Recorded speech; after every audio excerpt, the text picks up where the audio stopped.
səhər saat 10-11 arası aşkara yeməyə gəliblər.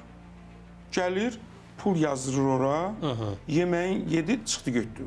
Ölü evinə yemək apararlar, ölü sahibindən yemək gözləməzlər. Ehsan insanın ruhunu doyurmaq üçün, insan düşüncəsini doyurmaq üçün, oradakı söhbətlərlə, oradakı xitabətlərlə biz axirətimizi, aqibətimizi, insanlığımızı xatırlamalıyıq.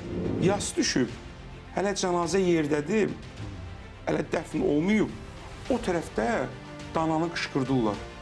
Ehsan süfrələrini verilməsi zəruri ehtiyac deyil. İnsan gedib özünü borca xərcə salır, nə qədər kreditə girir ki, atasının yasını versin. Ki, biz yas sahibinə yük olmamalıyıq. Onun yükünü yüngülləşdirməliyik. Təbii. Bir israf məclisi yox, bir islah məclisi olmalı. Yas mərasimlərində Quranın oxunması, hədisin oxunması, Allah kəlamının oxunması daha çox vacibdir. Ona görə ki, yas mərasimində insan çox kədərli, çətin anlamdadır və ən kədərli anında ən yaxın dostunu xatırladır. Yəni Allahı.